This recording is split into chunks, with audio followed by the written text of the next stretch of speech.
Hello everyone, आज हम करेंगे GKPYQ पार्ट 1 का लेक्चर 17। ये है लेक्चर 16 के क्वेश्चंस ऑफ द डे। ज्वारी is an important river of which of the following state. जो ज्वारी रिवर है वो कौन सी स्टेट की महत्वपूर्ण नदी है? उड़ीसा, उत्तराखंड, गोवा, सिक्किम। तो ये कौन से स्टेट की है? ये है गोवा की। Next question, who is the known as the diamond of India. Bharat का हीरा किसे कहा जाता है? गोपाल कृष्ण गोखले, महात्मा गांधी, लाल बहादुर शास्त्री, सरदार वल्लभ भाई पटेल। तो ये डायमंड ऑफ इंडिया किसको कहते हैं? ये है गोपाल कृष्ण गोखले। ठीक है। नेक्स्ट क्वेश्चन, ये है लेक्चर 17 का first question. The latitude of the northern most point of India nearest to minutes. जो northern most point of India मतलब जो इंडिया का नदर्न मोस्ट पॉइंट है, उत्तरी बिंदु, वो कितना है? 36 degree 6 minute, 39 degree 6 minute, 37 degree 6 minute, 38 degree 6 minute. तो ये है 37 डिग्री 6 मिनट नॉर्थ। ये जो नदर्न मोस्ट पॉइंट है ये कितना है? 37 डिग्री 6 मिनट नॉर्थ है। अगर सदर्न मोस्ट देखें तो ये कितना है? 80 degree 4 minute north. Eastern most है 97 डिग्री 25 मिनट ईस्ट। और जो वेस्टर्न मोस्ट है वो कितना है? 68 डिग्री 7 मिनट ईस्ट।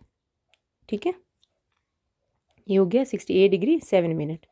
और जो नॉर्थ से साउथ जो है, नॉर्थ से साउथ अगर एक्सटेंशन देखें तो वो कितना है? 3214 किलोमीटर है। और जो ये नॉर्थ से साउथ और वेस्ट टू ईस्ट देखें तो ये कितना है? ये है 2933 किलोमीटर। और इसमें जैसे नदर्न मोस्ट पॉइंट अगर देखें तो वो क्या है? इंदिरा कोल कहाँ पे है? हिमाचल प्रदेश में। ईस्टर्न मोस्ट देखें तो वो है किबितू, ये कहाँ पे होगा? अरुणाचल प्रदेश में। सदर्न मोस्ट देखें तो पहले था इंदिरा पॉइंट, जैसे अगर अभी भी इंदिरा पॉइंट अगर नाम आ जाए तो Indira point, otherwise cap Comorin, जो कि कहाँ पे है? तमिलनाडु। वेस्टर्न मोस्ट देखें तो वो है गोहर मोता, ये किस में है? ये है गुजरात। ठीक है। और ये जो 82 डिग्री 30 मिनट क्या है? 82 डिग्री 82, इसको ऐसे भी लिख सकते हैं 82.5, 82 डिग्री हाफ ऐसे भी लिखा हुआ जाता है, 82 डिग्री 30 मिनट। तो इसको ये सारा एक ही बात है, ईस्ट। ठीक है। ये क्या है? ये है इंडियन स्टैंडर्ड टाइम लाइन। ये जो गुजरती है कहाँ से पास होती है? 82 डिग्री 5, सॉरी वैसे लिख देती हूँ 82 डिग्री 30 मिनट ईस्ट। तो ये क्या है? इंडियन स्टैंडर्ड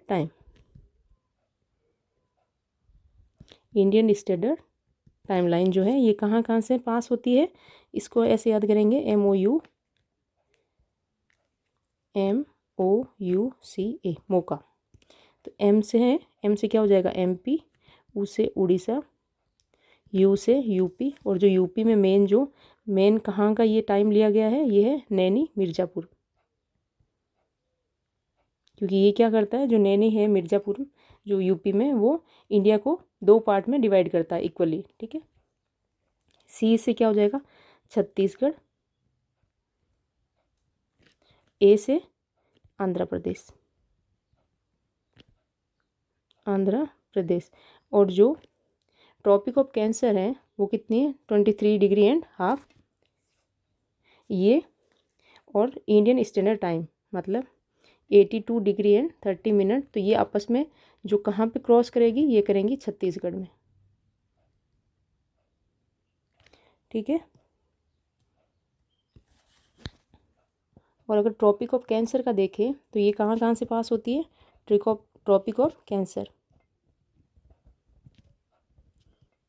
ट्रॉपिक ऑफ जो कैंसर है ये पास कहाँ से होगी? 8 स्टेट से पास होगी। इसको कैसे याद करेंगे? मीरा JCB कहाँ पे है? GMT पे। ठीक है। मीरा JCB है GMT। तो मी से हो जाएगा मिजोरम, मिजो लिख रही हूँ, समझ आना। R से राजस्थान, J से झारखंड, C से छत्तीसगढ़। ठीक है। B से बंगाल, G से गुजरात, M से मध्य प्रदेश, T से त्रिपुरा। तो ये कितने स्टेट से पास होती है, ये होती, सॉरी जो 23.5 डिग्री होगी वो कहाँ से होगी, ये यहाँ पे होगी, ये जो पास हो रही है ये, ठीक है। गुजरात, मध्य प्रदेश, छत्तीसगढ़, झारखंड, वेस्ट बंगाल, त्रिपुरा, मिजोरम से पास होते हुए, ठीक है। नेक्स्ट क्वेश्चन करें। The Rowlatt Act of 1919 granted the British colonial government the power to arrest and detains Indian without trial. Who was the British viceroy of India at that time. जो Rowlatt Act आया था उसमें क्या था कि किसी भी पर्सन को बिना कोई ट्रायल के उसको अरेस्ट कर सकते थे, सिर्फ डाउट, जैसे अगर किसी को कुछ डाउट हुआ है तो उस पर अरेस्ट कर लेते थे। तो उस टाइम पे कौन सा वाइसरॉय था, ठीक है। 1919 के रॉलेट एक्ट ने ब्रिटिश औपनिवेशिक सरकार को बिना मुकदमे के भारतीयों को गिरफ्तार करने और हिरासत में लेने की शक्ति दी। उस समय भारत का ब्रिटिश वाइसरॉय कौन था। तो ऑप्शन है Lord Dalhousie, Lord Irwin, Lord Chelmsford, Lord Curzon. तो सही आंसर क्या होगा, लॉर्ड चेम्सफोर्ड। उस टाइम पे कौन था, लॉर्ड चेम्सफोर्ड था, ठीक है। इसके टाइम पे ही जैसे जो रॉलेट एक्ट कब आया है 1919 में, तो इस एक्ट के तहत इन्होंने किन किन को अरेस्ट किया था, वो थे डॉक्टर सत्यपाल और सैफुद्दीन किचलू। सैफुद्दीन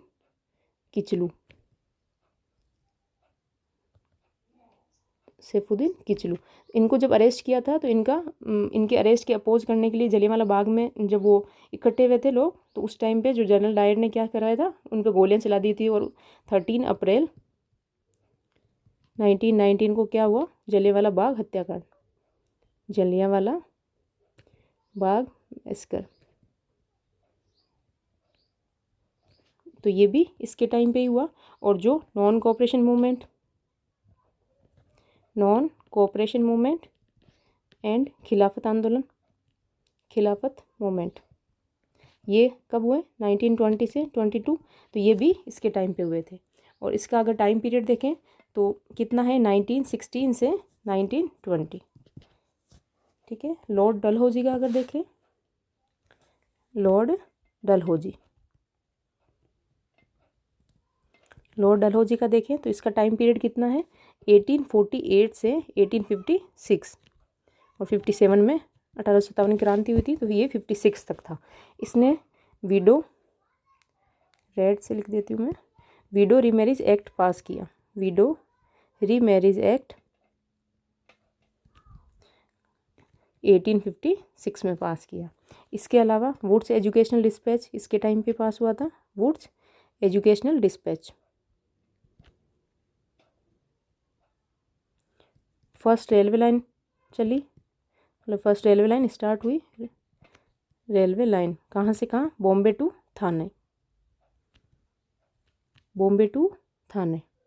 और इसने क्या किया था, डॉक्ट्राइन ऑफ लैप्स जो इंट्रोड्यूस किया था, डॉक्ट्राइन ऑफ लैप्स। इसके अंदर क्या था, जिसका अगर रियल बेटा नहीं है तो उसको ये क्या कर रहे थे, एक सेकेंड, डॉक्ट्राइन ऑफ लैप्स कब स्टार्ट किया गया, 1848। और सबसे पहले कहाँ हुआ, सतारा में 1848 में हुआ था। और फिर झांसी एंड नागपुर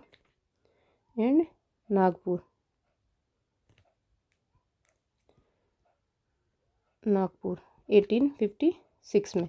तो इसके अंदर ये लोग क्या कर रहे थे कि इन्होंने जो चलाया डॉक्ट्राइन ऑफ लैप्स, इसमें ये था कि अगर रियल मतलब वारिस नहीं है किसी का, जैसे बेटा नहीं है, तो वो उसको जो भी एरिया है जो भी उसको कैप्चर कर लेते थे, ठीक है।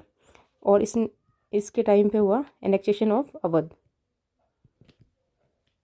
और इन्होंने चार्ज क्या लगाया कि वहाँ पे सही से एडमिनिस्ट्रेशन नहीं है, ठीक है। मेल एडमिनिस्ट्रेशन के चार्ज लगा के 1856 में इन्होंने अवध को कैप्चर कर लिया, मतलब अवध को अपने अंडर ले लिया था।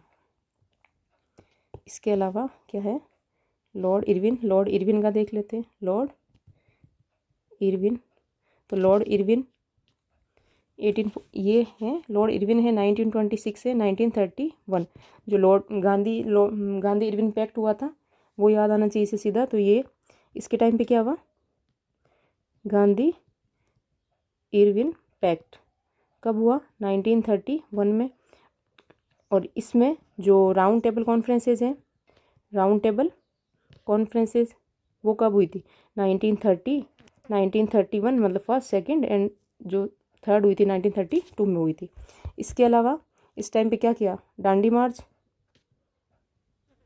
Dandi march and civil disobedience movement, civil disobedience movement भी स्टार्ट किया गया। ये कब किए गए? ये किए गए 1930 में। नेहरू रिपोर्ट पेश की गई थी, नेहरू रिपोर्ट पेश की गई 1928 में। और एक जो 1929 का अगर देखें तो लाहौर सेशन जिसमें प्रेसिडेंट कौन थे? जवाहरलाल नेहरू। और क्या रखा गया था? पूर्ण स्वराज का रेजोल्यूशन रखा गया था। ठीक है। इसके अलावा कौन है? Lord Curzon. तो लॉर्ड कर्जन का देख लेते हैं। लॉर्ड कर्जन कब से कब तक था? 1899 से 1905 तक। और जाते जाते क्या करके गया? पार्टीशन करके गया था।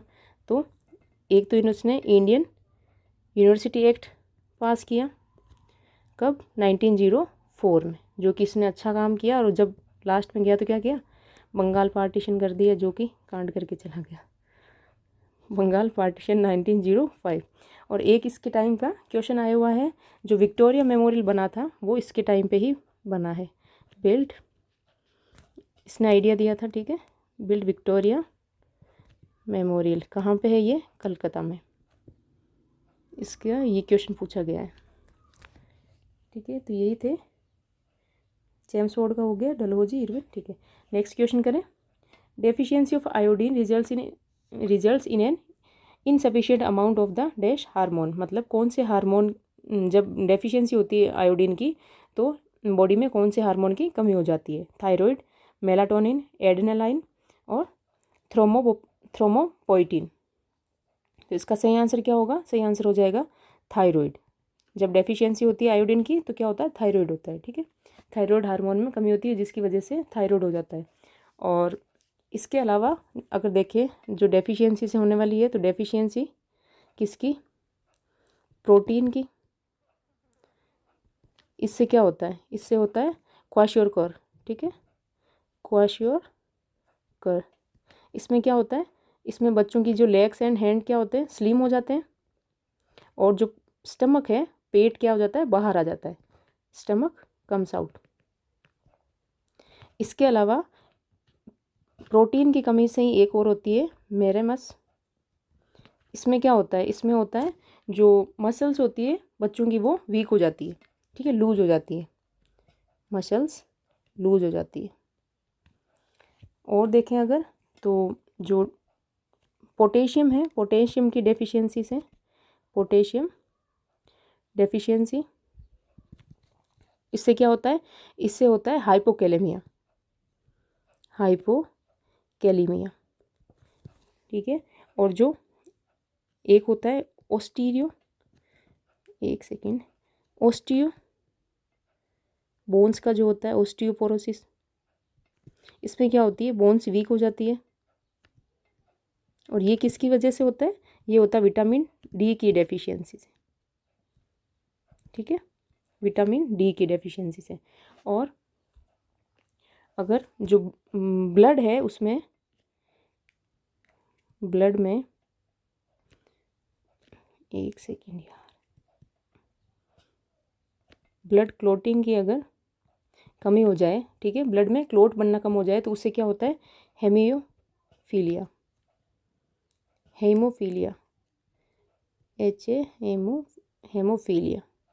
ठीक है। ये जो है डेफिशिएंसी की वजह से होती है। एक अगर ग्लूकोज का लेवल ज़्यादा बढ़ जाए तो उसकी वजह से क्या होता है? डायबिटीज़, ग्लूकोज लेवल इंक्रीज जब हो जाता है, ठीक है। नेक्स्ट क्वेश्चन करें। Who has been appointed the joint director in CBI for 5 years on 12 April 2024। जो 5 साल के लिए CBI में संयुक्त निदेशक किसे नियुक्त किया गया है? प्रवीण मधुकर, मनोरंजन मिश्रा, राहुल देसाई, अमृत उपाध्याय। तो ये क्या है? प्रवीण मधुकर। इसका सही आंसर, ये हमने ऑलरेडी अपॉइंटमेंट्स में पढ़ लिया है, ठीक है, प्रवीण मधुकर। और जो CBI है इसके चेयरमैन कौन है? वो है प्रवीण सूद। तो हमने कैसे याद किया, जो प्रवीण होते हैं वही क्रिमिनल्स को सोच सकते मतलब ढूंढ सकते हैं, और सिर्फ प्रवीण से अकेले से ढूंढने में प्रॉब्लम हो रही थी तो उन्होंने किसको बुला लिया, मधु को बुला लिया। ठीक है, next question, who was the prime minister when right to property was scrapped as a fundamental right. उस टाइम पे कौन थे प्राइम मिनिस्टर जब राइट टू प्रॉपर्टी क्या था, मतलब जो एज ए फंडामेंटल राइट था उसको समाप्त कर दिया गया था, उसको ख़त्म कर दिया था और इसको क्या बना दिया था, लीगल राइट बना दिया था। ठीक है, राइट टू प्रॉपर्टी इसको कब हटा गया फंडामेंटल राइट से, 44th कॉन्स्टिट्यूशनल अमेंडमेंट 1978 में। ठीक है, पहले ये आर्टिकल 19 में था और उसके बाद कौन से आर्टिकल में, 300A, और जो पार्ट है पार्ट 12 में डाल दिया था। पहले ये कौन से पार्ट में था, पार्ट 3 में था। ठीक है, इसके टाइम पे जो जब संपत्ति के अधिकार को मौलिक अधिकार के रूप में समाप्त कर दिया गया था तब प्रधानमंत्री कौन था, तो चरण सिंह, मोरारजी देसाई, जवाहरलाल नेहरू, इंदिरा गांधी। तो उस टाइम पे थे मोरारजी देसाई। ठीक है, इसको 300A में पार्ट 12 में डाल दिया था बाद में। ठीक है, और पहले किस में था, ये आर्टिकल 19 में था। आर्टिकल 19 में अब क्या क्या है, सामरो, एस से स्पीच, ए से असेंबल हो सकते हैं, कुछ भी बोल सकते हैं, ए से एसोसिएशन बना सकते हैं, एम से मूवमेंट, कहीं पे भी इंडिया में मूव, ठीक है, मूव कर सकते हैं, आर से रिसाइड मतलब रह सकते हैं, ओ से ऑक्यूपेशन कहीं पे भी जॉब कर सकते हैं। ठीक है, next question, in which state of India is the Chapchar Kut festival celebrated. जो इंडिया में छापछर कूट जो है फेस्टिवल वो कहाँ पे सेलिब्रेट किया जाता है, मिजोरम, केरला, गोवा, झारखंड। तो ये किया जाता है कहाँ पे, मिजोरम में। जो छापछर कूट है ये एक स्प्रिंग फेस्टिवल है, स्प्रिंग फेस्टिवल जो कब मनाया जाता है, मार्च में मनाया जाता है। और इसके अलावा मीमकूट ये भी कहाँ पे है, मिजोरम में ही है। और फवांगकूट तो ये भी मिजोरम में मनाया जाता है। और इसके अलावा एक और क्वेश्चन आया हुआ है, अंथुरियम ये भी फेस्टिवल है जो कहाँ पे मनाया जाता है, मिजोरम में मनाया जाता है। Next question, who were the first to make land grants to Brahmins. ब्राह्मणों को भूमि अनुदान देने वाले पहले कौन थे, जो सबसे पहले किन्होंने जो ब्राह्मण हैं उनको लैंड डोनेट करना स्टार्ट किया था, गुप्ता, सातवाहन, कुषाण, शक। तो ये थे कौन थे, सातवाहन, जिनका जो कहाँ पे रूल कर रहे थे, कहाँ पे रूल किया इन्होंने, महाराष्ट्र रीजन में रूल किया है। इनका अगर फाउंडर देखें सातवाहन का, सातवाहन डायनेस्टी में फाउंडर कौन था इनका, वो था सिमुक।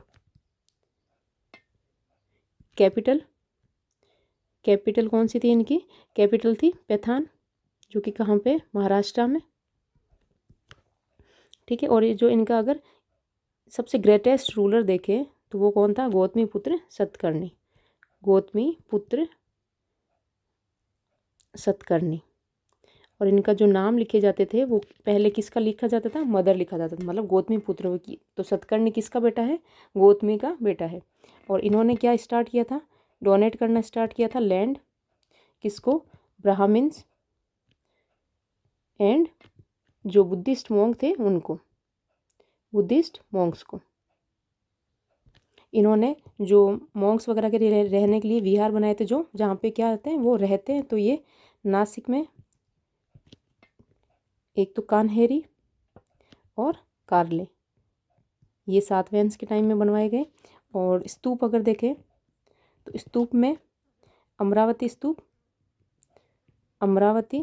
और इसके अलावा जो नागार्जुन कोंडा है, नागार्जुन कोंडा स्तूप कहाँ पे है, ये आंध्र प्रदेश में, ये भी इनके टाइम पे बनाया गया है। और जो केव्स अगर देखें, केव्स में अजंता एंड एलोरा केव्स, ये भी इस टाइम पे बनाई गई, जो कि कहाँ पे है, महाराष्ट्र में। आगे बढ़े, नेक्स्ट क्वेश्चन, द बक्सा tiger reserve is located in. जो बक्सा टाइगर रिजर्व है वो कहाँ पे स्थित है, झारखंड, छत्तीसगढ़, बिहार, वेस्ट बंगाल। तो ये कहाँ पे है, ये है वेस्ट बंगाल में। और इसके अलावा जो अदर टाइगर मतलब जो नेशनल पार्क्स वगैरह है वेस्ट बंगाल के, वो भी देख लेते हैं।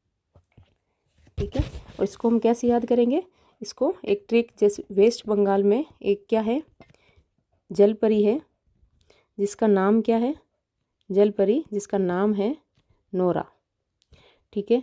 वो क्या है, सिंगल है, और सिंगल एंड वो क्या है, सुंदर व गोरी भी है, सुंदर व गोरी है, बट वो क्या है, बॉक्सर भी, बट बॉक्सर है तो सारे उनसे उससे डरते हैं, बॉक्सर है, ठीक है, इसीलिए वो सिंगल है, ठीक है। इसमें देखें तो वेस्ट बंगाल से हो जाएंगे, वेस्ट बंगाल के नेशनल पार्क्स, जलपरी, जलपरी से क्या हो जाएगा, जल्दापरा, जालदापरा, जालदापरा नेशनल पार्क्स। नोरा, नोरा से हो जाएगा Neora valley national park, Neora valley national park.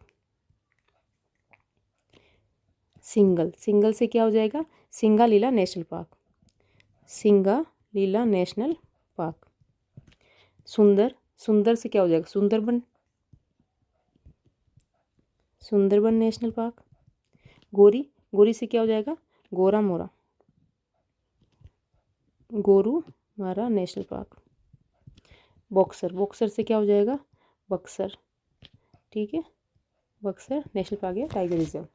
तो ये किस हो गए, ये हो गए वेस्ट बंगाल के नेशनल पार्क्स। क्या है, वेस्ट बंगाल में एक जलपरी है जिसका नाम क्या है, नोरा, और वो क्या है, सिंगल है और सुंदर व गोरी भी है, बट वो बॉक्सर है। तो जलपरी से हो गया जल्दापारा नेशनल पार्क, नोरा से Neora valley national park, single से सिंगालीला नेशनल पार्क, सुंदर से सुंदरबन, गोरी से गोरुमारा, और बक्सर से बक्सर, ठीक है। नेक्स्ट क्वेश्चन करें, which iconic player singer known for his mesmerising voice and classic hits like मेरे सपनों की रानी कब आएगी तू, was also a music director and composer. तो ये जो मेरे सपनों की रानी कब आएगी तू, ये किसने गाया है, ये बताना है, ठीक है। तो मोहम्मद रफ़ी, मुकेश, तलत महमूद, किशोर कुमार। तो ये किसने गाया है, ये गाया है किशोर कुमार ने। कौन है इसके सिंगर, वो है Kishore Kumar. Next question, which of the following statements is not applicable in the case of photosynthesis. जो फोटोसिंथेसिस है उसके अगर मतलब फोटोसिंथेसिस को देखते हुए इनमें से जो स्टेटमेंट दिए गए हैं वो कौन सा सही है और कौन सा सही नहीं है, ठीक है। तो पहले हम फोटोसिंथेसिस से देख लेते हैं। फोटोसिंथेसिस में क्या होता है, जो ग्रीन प्लांट्स होते हैं वो फूड बनाते हैं, किसके रूप में, ग्लूकोज के रूप में। इसमें इनको क्या क्या ज़रूरत पड़ती है, सनलाइट, मतलब लाइट की ज़रूरत पड़ती है, जो कि किससे मिल जाती है, सन से। कार्बन डाइऑक्साइड जो हवा से मिलता है, वाटर जो इनके जो रूट्स वगैरह से इनको वाटर की प्राप्ति हो जाती है, और क्लोरोफिल, तो जो क्लोरोफिल है वो क्या करेगा, जो लाइट है उसको एब्जॉर्ब कर लेगा, और जो लाइट एनर्जी है, लाइट एनर्जी वो किस में कन्वर्ट हो जाएगी, केमिकल एनर्जी में कन्वर्ट हो जाएगी, chemical energy in form of carbohydrate, ठीक है, कार्बोहाइड्रेट के रूप में ये स्टोर हो जाएगी, और ये इनसे जो है वो फूड के रूप में जो प्रोडक्ट मिलेगा वो क्या मिलेगा, ग्लूकोज और ऑक्सीजन, ठीक है। इक्वेशन देखें अगर तो 6CO2 मतलब कार्बन डाइऑक्साइड ली, वाटर लिया, और किसकी प्रेजेंस में, लाइट एंड क्लोरोफिल की प्रेजेंस में क्या बन जाएगा, ग्लूकोज बन जाएगा और ऑक्सीजन मिल जाएगी, ठीक है। इसमें जो फोटोसिंथेसिस है वो उसमें कौन कौन से कलर एब्जॉर्ब होते हैं, अगर कलर देखें तो रेड, ब्लू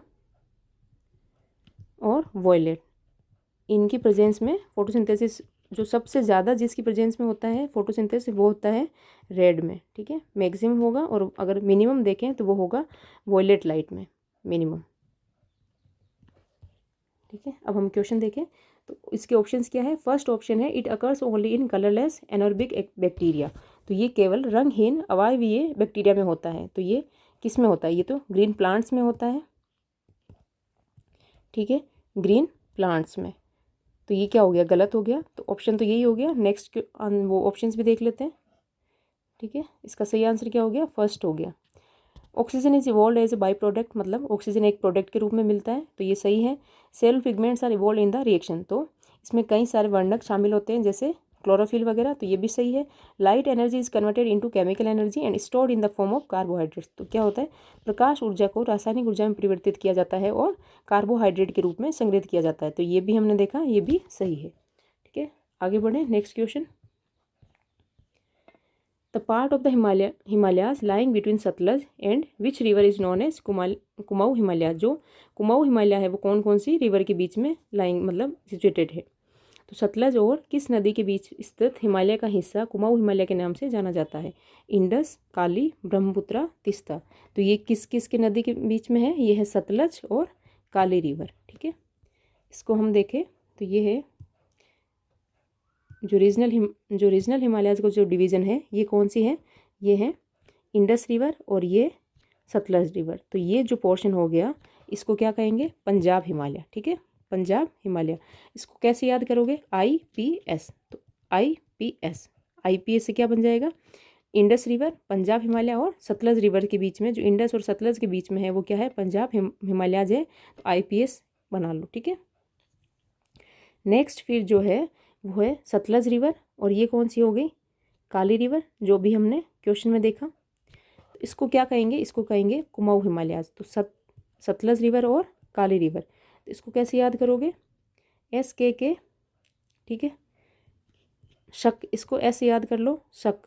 ठीक है, मतलब किसी पे शक मत करो, जैसे सतलज, कुमाऊं और काली। ठीक है, तो SKK ये हो गया शक, शक नहीं करना चाहिए। ठीक है, इसके बाद में अगर देखें तो काली रिवर और ये कौन सी है, तीस्ता रिवर।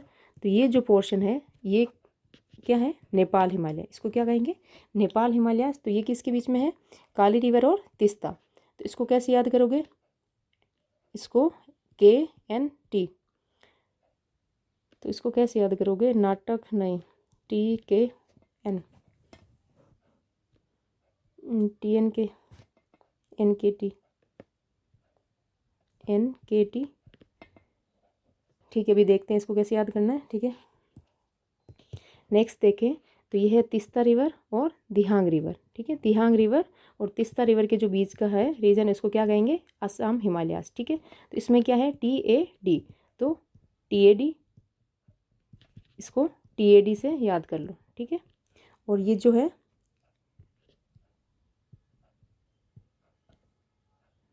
इसको ऐसे याद कर लो, नाटक। तो NTK, नाटक। ठीक है, नाटक नहीं करने चाहिए। तो NTK ये किस किस के, नेपाल हिमालय किसके बीच में हो जाएगा, काली रिवर और तीस्ता के बीच में। और जो तीस्ता रिवर और दिहांग रिवर के बीच में है वो क्या है, आसाम हिमालय। तो इसको ये ऐसे याद कर लो, TAD। ठीक है,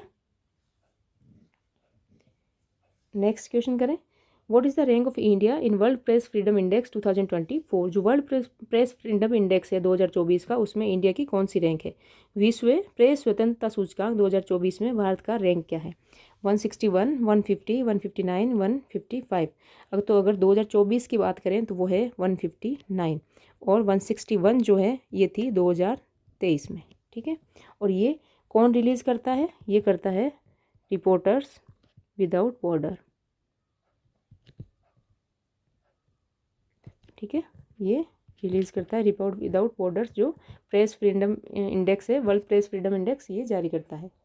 next question, what is not a goal of 5 year plans. इनमें से कौन सा गोल नहीं है किसका, 5 ईयर प्लान्स का। तो high GDP growth, high population growth, self reliance, equal benefits to all people. तो इसमें क्या होगा, 5 ईयर प्लान्स जो बनाए थे कितने थे, 12। और ये किससे लिए गए थे, USSR से, रशिया से लिए थे कॉन्स्टिट्यूशन में। ठीक है, तो इनका जो लक्ष्य हुआ करता था, जो गोल हुआ करता था, उसमें क्या था, डेवलपमेंट करना। तो अगर ऑप्शंस देखें तो हाई GDP ग्रोथ, तो अगर GDP ज़्यादा होगी तो क्या होगा, ग्रोथ होगी ज़्यादा, डेवलपमेंट होगा। हाई पॉपुलेशन ग्रोथ, अगर पॉपुलेशन ज़्यादा होती है तो उससे कुछ डेवलपमेंट होगा, कुछ नहीं होगा। तो इसका सही आंसर क्या हो जाएगा, high population growth. Self Reliance, आत्मनिर्भर बनेंगे तो उससे क्या होगा, उससे भी डेवलपमेंट होगा कंट्री में। इक्वल बेनिफिट्स, मतलब सबको इक्वली बेनिफिट करेंगे तो पॉवर्टी वगैरह कम होगी। ठीक है, तो इसका सही आंसर क्या हो जाएगा, high population growth. Next question, who were the first to start the Dravida style of temple architecture in South India. Who were the first to start the Dravida style of temple architecture in South India. जो दक्षिण भारत में मंदिर वास्तुकला की जो द्रविड़ शैली शुरू करने वाले पहले कौन थे। तो जो सबसे पहले जो ये क्या है, टेम्पल आर्किटेक्चर से। ठीक है, जो द्रविड़ है, नागर है, जो वैसार है, ये इनमें से द्रविड़ जो स्टाइल है वो किसने स्टार्ट की थी सबसे पहले, चेरा, पल्लव, चोलाज, पांड्याज। तो ये किसने की, ये की थी पल्लव्स ने। ठीक है, इसमें हम देखें अगर क्या होता है, जो सबसे पहले एक तो ये देखते हैं ये कहाँ पे है, ये है साउथ इंडिया में जो टेम्पल बनते हैं वो किस पे बनते हैं, किस स्टाइल में, ज़्यादातर द्रविड़ स्टाइल में बनते हैं। ठीक है, इसमें जो मेन गेट होगा जहाँ से एंट्री होगी कि भाई जैसे ये परिसर की जो मंदिर परिसर है यहाँ से एंटर हो रहे हैं, तो ये जो फर्स्ट गेट होता है मेन गेट, उसको क्या कहेंगे, गोपुरम। तो ये क्या है, ये है मेन गेट। ठीक है, फिर जो बीच का पोर्शन आएगा जहाँ पे क्या होती है, बेल वगैरह लगी होती है। ठीक है, जहाँ सबसे पहले हम एंटर होते हैं बेल बजाते हैं तो उसको कहते हैं मंडप। मंडप के आगे जो एक मेन मंदिर आएगा उसमें ये ऊपर का पोर्शन, इसको क्या कहेंगे, इसको कहेंगे शिखर, और जो शिखर से नीचे का है उसको कहेंगे विमान, और जहाँ पे मेन जहाँ मूर्ति रखी जाएगी उसको कहेंगे गर्भगृह, गर्भगृह। ठीक है, इसमें जैसे अगर देखें तो ये क्या है, स्टार्टिंग में गोपुरम बना हुआ है, फिर बीच में जो भी ये और अदर बने हुए ये है यहाँ पे मंडप, और ये मेन मंदिर बना हुआ है। ठीक है, ये कहाँ का मंदिर है, विरूपाक्षा टेम्पल हम्पी का है ये। और जो नागर स्टाइल है ये कहाँ पे है, नदर्न इंडिया। ठीक है, इसमें क्या होता है, इसमें गोपुरम नहीं बना होता, डायरेक्ट सीढ़ियाँ चढ़ो और ये आ गया हमारा मंडप।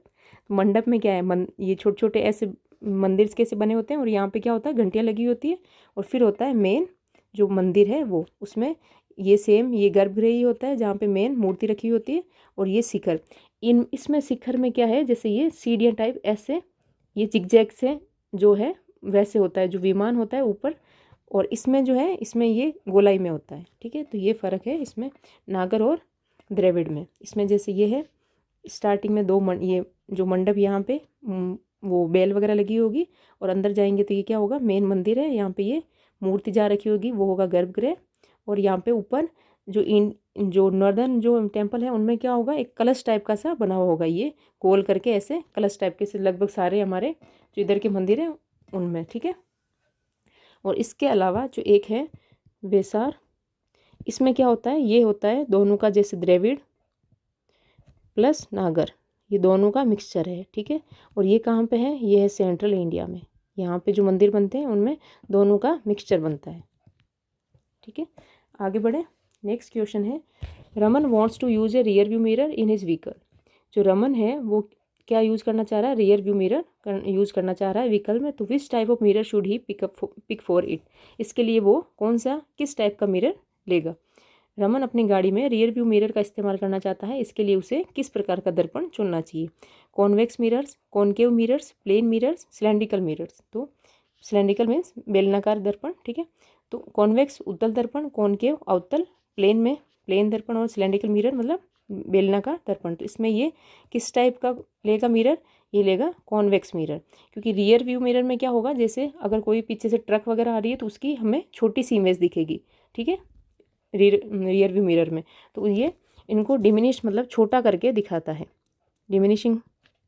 ठीक है, और इसका अगर यूज़ देखें तो एक तो ये हो गया rear view mirror, rear view mirror.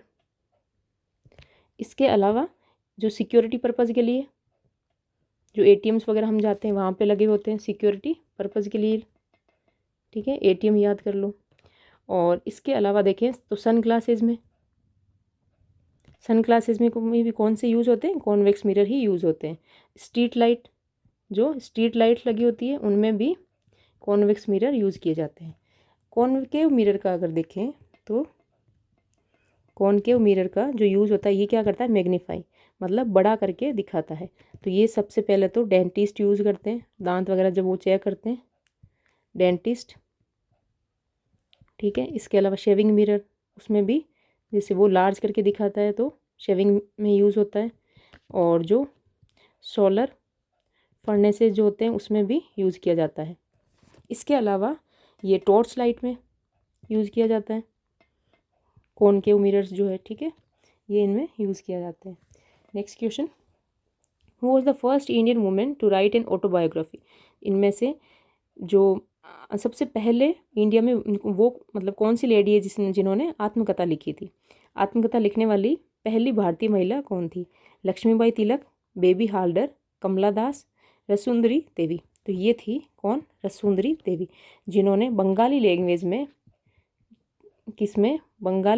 में क्या लिखी, इन्होंने जो ऑटोबायोग्राफी लिखी थी जिसका नाम है अमर जीबान। ठीक है, ये फर्स्ट लेडी थी, मतलब फर्स्ट इंडियन वुमेन थी जिन्होंने ऑटोबायोग्राफी लिखी। Next question, which ministry launched Prerna program, कौन सी मिनिस्ट्री ने प्रेरणा प्रोग्राम स्टार्ट किया है? ऑप्शन है मिनिस्ट्री ऑफ डिफेंस रक्षा मंत्रालय, मिनिस्ट्री ऑफ एजुकेशन शिक्षा मंत्रालय, मिनिस्ट्री ऑफ एग्रीकल्चर कृषि मंत्रालय, मिनिस्ट्री ऑफ अर्थ साइंस पृथ्वी विज्ञान मंत्रालय।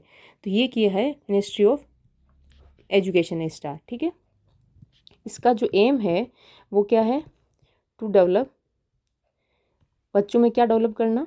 लीडरशिप क्वालिटीज़ डेवलप करना, लीडरशिप क्वालिटीज़। ठीक है, बच्चों में लीडरशिप क्वालिटीज़ डेवलप करना, इसका जो ये प्रोग्राम चलाया है इसका मेन एम ये है। Next question, which of the following statements are correct regarding to Arya Samaj and स्वामी दयानंद सरस्वती? इनमें से जो नीचे दिए गए हैं इनमें से कौन से स्टेटमेंट्स हैं जो आर्य समाज और स्वामी दयानंद सरस्वती से रिलेटेड सही है? ठीक है, फर्स्ट स्टेटमेंट है the original name of Swami Dayanand Saraswati was मूल शंकर तिवारी। स्वामी दयानंद सरस्वती का मूल नाम क्या था? मूल शंकर तिवारी था, तो ये सही है। नेक्स्ट है Swami Dayanand Saraswati was a native of Gujarat. Swami Dayanand Saraswati Gujarat के मूल निवासी थे, तो ये भी सही है। स्टेटमेंट सी है the Arya Samaj was founded in the year 1875। तो आर्य समाज कब फाउंड किया गया था? 1875। और ये इसके फाउंडर कौन थे? स्वामी दयानंद सरस्वती थे, तो ये भी क्या है? सही है। तो इसमें से क्या हो जाएगा? ऑल ए बी सी सारे ऑप्शन सही है, तो ये हो जाएगा इसका fourth answer. Next question, Dhumal is the famous dance form of the which of the following states और यूनियन टेरिटरीज। जो धूमल है वो निम्नलिखित में से किस राज्य या केंद्र शासित प्रदेश का लोक नृत्य प्रसिद्ध लोक नृत्य है? जम्मू एंड कश्मीर, कर्नाटका, पुदुचेरी, उत्तर प्रदेश। तो ये कहाँ का है? ये है जम्मू एंड कश्मीर का। जम्मू एंड कश्मीर के जो इसके अलावा धूमल के अलावा जो डांस है वो हम देखते हैं। इसमें एक मतलब वैसे नॉर्मल स्टोरी से याद करनी है तो उसको कैसे करोगे? जम्मू कश्मीर में क्या होता है, कभी भी जम्मू एंड कश्मीर, ठीक है, कभी भी क्या बन जाता है? खौफ का माहौल बन जाता है। ठीक है, खौफ का माहौल बन जाता है और क्या होने लग जाती है? धाम धूम होने लग जाती है, मतलब गोलियां चलने लग जाती है और क्या होने लग जाते हैं? पत्थर फेंकने लग जाते हैं। ठीक है, यहाँ पे क्या है? बहुत दिक्कतें हैं, बहुत दिक्कतें हैं, फिर भी लोग क्या करते हैं? वहाँ पे नाचते कूदते रहते हैं। ठीक है, नाचते कूदते रहते हैं। तो इससे हम करेंगे खौफ, खौफ से क्या करेंगे? खौफ से हो जाएगा रौफ। ठीक है, खौफ से हो गया रौफ। धाम से हो जाएगा धामाली, धामाली या धामवाली। और ये जो सूफी ओकेजन होते हैं उन पे जो आदमी है जो मेन है वो डांस करते हैं। ठीक है, धूम, धूम से हो जाएगा धूमल, जो भी हमने देखा धूमल डांस। और ये कौन सी ट्राइब करती है? ये करती है वाटल ट्राइब, वाटल ट्राइब करती है डांस। ठीक है, पत्थर, पत्थर से हो जाएगा भांड पत्थर, भांड पत्थर। ठीक है, दिक्कत, दिक्कत से हो जाएगा हिकात, हिकात, कात मनस दिक्कत, दिक्कत तो ऐसे हिक्कत। ठीक है, नाचते कूदते, कूदते से हो जाएगा कूद डांस। तो ये क्या हो गए? जो जम्मू कश्मीर है इसको हमने कैसे याद किया है? जम्मू कश्मीर में कभी भी खौफ का माहौल बन जाता है, क्योंकि वहाँ पे कोई ना कोई अटैक होता रहता है, तो वहाँ पे क्या हो जाता है? कभी भी खौफ का माहौल बन जाता है। और जिसमें क्या होता है? धाम धूम होती है और पत्थर भी फेंके जाते हैं कभी कभार। ठीक है, तो इसमें क्या होता है? जम्मू कश्मीर में बहुत दिक्कतें हो जाती है, फिर भी जो लोग हैं वो क्या करते रहते हैं? नाचते कूदते रहते हैं। तो खौफ से हो गया रौफ, धाम से हो गया दामाली, धूम से हो गया धूमल, पत्थर से भांड पत्थर, जो दिक्कतें हैं दिक्कत से हो जाएगा हिकात, और नाचते कूदते, कूदते से हो जाएगा कूद। ठीक है, नेक्स्ट क्वेश्चन करें, in the Indian political system the real executive power is vested in. जो हमारा जो भारतीय राजनीतिक प्रणाली है उसमें वास्तविक कार्यकारी शक्ति निहित है। जो मेन जो रियल एग्जीक्यूटिव पावर होती है हमारे यहाँ पे वो किसके पास होती है? President, governor, vice president, prime minister and his council of ministers. तो ये मेन यहाँ पे किसके पास होती है? हमारे जो इंडियन पॉलिटिकल सिस्टम है उसमें होती है PM and council of ministers के पास। ठीक है, जो राष्ट्रपति है वो एक कहने को ही उसके पास पावर्स होती है, बाकी जो मेन रियल पावर्स है वो किसके पास होती है? प्राइम मिनिस्टर के पास और उसकी काउंसिल ऑफ मिनिस्टर्स। ठीक है, तो इनका अगर आर्टिकल देखें तो आर्टिकल कौन सा है? 74 में लिखा हुआ है prime minister and council of ministers का। प्रेसिडेंट का देखें तो प्रेसिडेंट का कौन सा है? आर्टिकल 52। गवर्नर, गवर्नर का है आर्टिकल, जो राज्यपाल है उसका है 153 आर्टिकल। 153 में लिखा हुआ है कि ये गवर्नर होगा, ठीक है, स्टेट का। और वाइस प्रेसिडेंट का अगर देखें तो वाइस प्रेसिडेंट कौन से आर्टिकल में है, आर्टिकल 63 में है, ठीक है। ये हो गया वाइस प्रेसिडेंट का आर्टिकल 63। अगर डायरेक्ट जैसे आर्टिकल पूछ लेते हैं कभी कभी कि प्रेसिडेंट का कौन से आर्टिकल में है, ठीक है, तो उसमें ये देख लेना, प्रेसिडेंट का है आर्टिकल 52, गवर्नर का है आर्टिकल 153, वाइस प्रेसिडेंट का है आर्टिकल 63 और पीएम और काउंसिल ऑफ मिनिस्टर का अगर देखें तो आर्टिकल 74, ठीक है। ये है लेक्चर 17 के questions of the day. Mir Jafar was reinstated as the Nawab of Bengal in the year. जो मीर जाफ़र है उसको किस वर्ष में बंगाल के नवाब के रूप में बहाल किया गया था, मतलब उसको हटा दिया गया था। तो 1764, 1647, 1674, 1746। सेकंड क्वेश्चन है, who is known as the father of microeconomics. जो सूक्ष्म अर्थशास्त्र के जनक के रूप में किसे जाना जाता है, माइक्रो इकोनॉमिक्स के फादर कौन कहलाते हैं। तो यह है Paul Krugman, James J Heckman, Milton Friedman and fourth option है अल्फ्रेड मार्शल। तो इनमें से आपको बताना है कि जो फादर ऑफ माइक्रो इकोनॉमिक्स कौन है और जो नवाब के बंगाल को मीर जाफ़र है उनको एज ए नवाब बंगाल कब हटाया गया था, मतलब कब रेइनस्टेट कर दिया था, ठीक है। इनके क्वेश्चन जो आंसर है आपको कमेंट करने, और मैं नेक्स्ट जो लेक्चर होगा उसमें इनके आंसर्स बताऊंगी, ठीक है। आज का लेक्चर हमारा इतना ही है, थैंक यू।